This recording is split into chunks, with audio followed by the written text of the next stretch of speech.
বাবাকে নিয়ে লেখা মোহাম্মদ সোহাগের একটি খোলা চিঠি।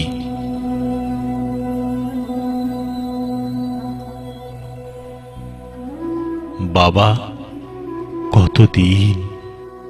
কতদিন দেখি না তোমায়। কেউ বলে না, মানিক কোথায় আমার, ওরে বুকে আয়। দেখতে দেখতে কখন যে 13টি বছর পার হয়ে গেল বুঝতেই পারিনি। গত 13টি বছর একবারের জন্যেও বাবার আদর পাইনি। বাবাকে বাবা ডাকতে পারিনি। কখনো বাবার পরম স্নেহের হাতটি আমার মাথায় বুলিয়ে দিতে দেখিনি। একবারের জন্যেও বলতে পারিনি যে আমিও বাবা তোমার সাথে সুখ দুঃখের ভাগীদার হতে চাই। আমার সামনে যখন কোনো বন্ধুকে তার বাবার গল্প করতে শুনি, তখন বুকের এক কোণে কেমন যেন ব্যথা অনুভব হয়। ব্যথা কেমন সেটা বুঝতে চাই, কিন্তু পারি না। আমার বাবা কোনো সেলিব্রিটি বাবা ছিলেন না।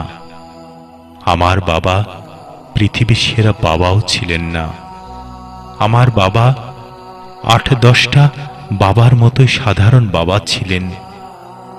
প্রয়োজনের নীরব যোগানদাতা ছিলেন। আসলে সব বাবাই এক শীতল ছায়াদায়ী বৃক্ষ।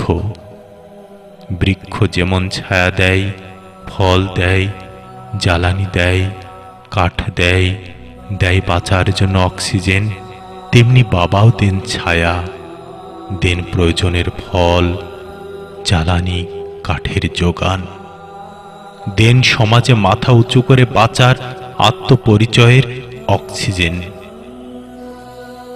আমার বাবা এক শীতল ছায়াদায়ী বৃক্ষ ছিলেন আমার জীবনে। তবে আমার বাবা বিশেষ কিছু নয়, বরং বাবা মাত্রই বিশেষায়িত। সেটা আমার হোক কিংবা অন্যের।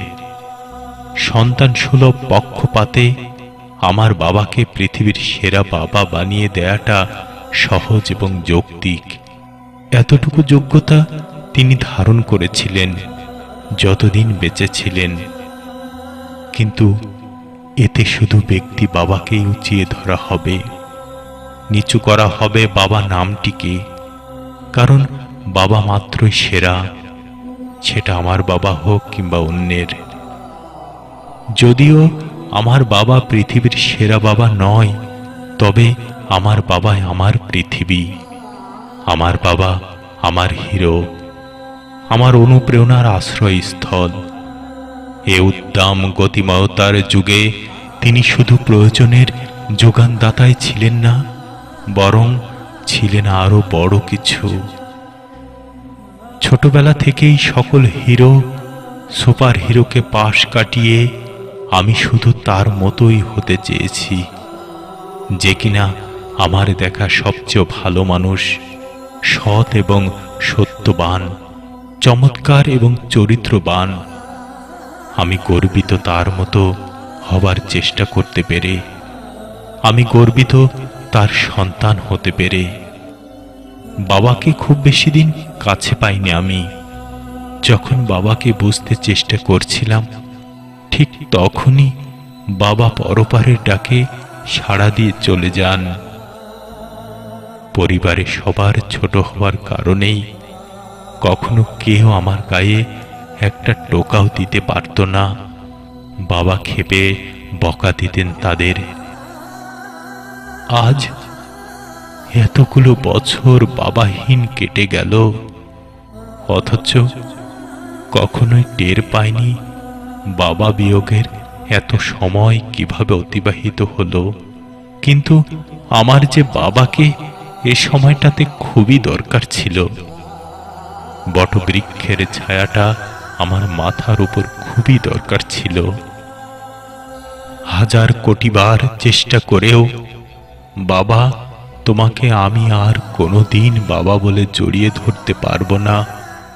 বাস্তবতা বড়ই কঠিন, কঠিনময়। এই সময়গুলো তোমার প্রয়োজনীয়তা কতটুকু ছিল তা একমাত্র আমার মতো বাবাহারা ছেলেরাই বুঝতে পারে। বাস্তবতার বাইরে কখনোই যেতে পারবে না, তাই তো মেনেই নিয়েছি।